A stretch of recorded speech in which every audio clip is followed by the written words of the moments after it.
Good morning, my dear students of class 9. Welcome back to the e-classes. I've already provided you the screenshot of this and some tasks. Let me explain a little bit about this tense. Now, I've already given you the definition also. The form of verb that shows the time of action in a sentence is called a tense. Time and action. Now, there are three types of tenses.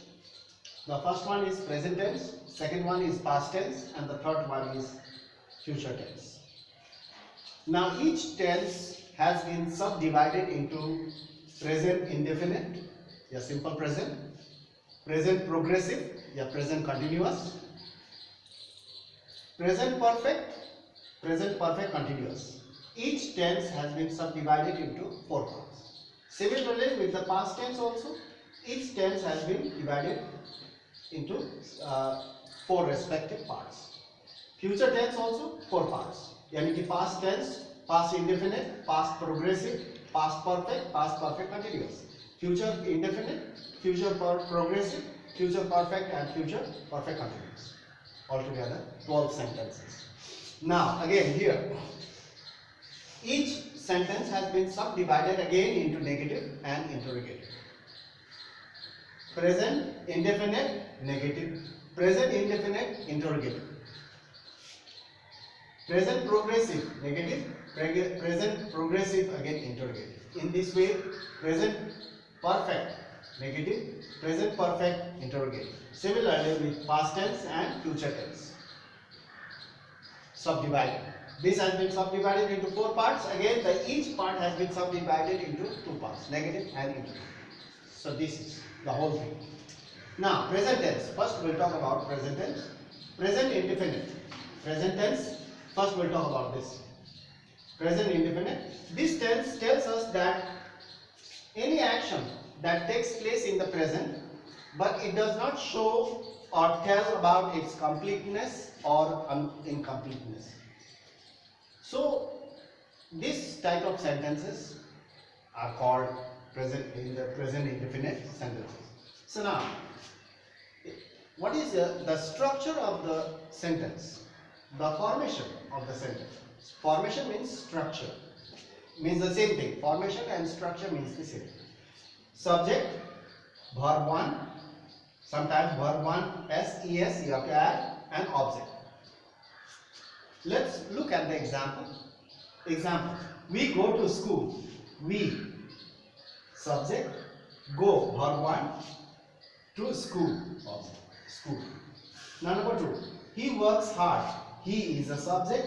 Works. Verb S. ES. So now S only. He works hard. So verb plus S. He works very hard. Number 3. It rains in June. Rain, verb 1, and rains in June. They like holidays, like verb 1. Now here in certain verbs we have added S, and in certain verbs we have not added S. What is the reason for this?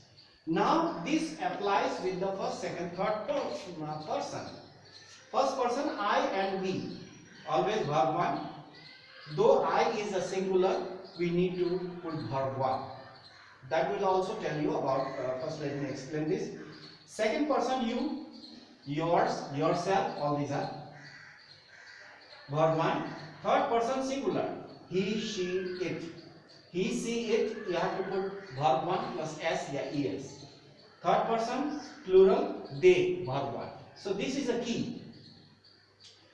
Now one thing. Not only that, one thing.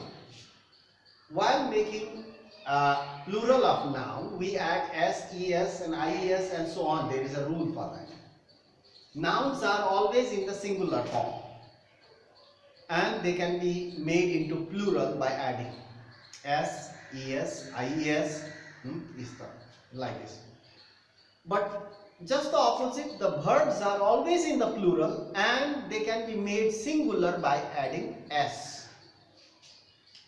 You see, he is a singular subject.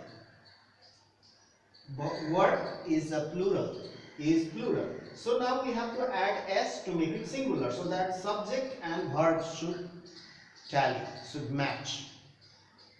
What about I and go? Is it, if I write over here, I go to school. Here I is a singular subject, but go is a verb that is in plural. Why this is? It doesn't match. I goes, it should be according to this. It should be I goes.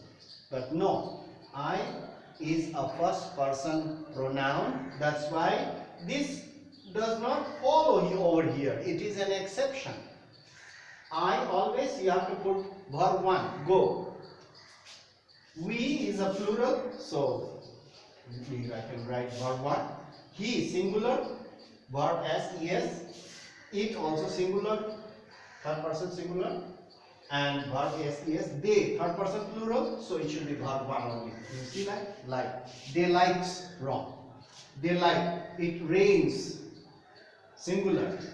He works, we go. I go, you go. Ravi goes. Anu sings. Rivers flow. River flows. So we should not make mistake in this. Noun is always in the singular and verb is always in the plural. Noun can be made plural by adding s, es and ies and so on. But in the verb, in the case of a verb, you have to add s to make it singular. So that's all for today. And you do your work. I have given you the screenshot of this as well as the task. You complete the task, then we'll come again and do some other task. Now stay safe at home, and we are reading and writing and practice writing and practice your exercises. Keep on reading. So stay safe. That's all for today, and we'll be back again in our next classes. Thank you very much for watching.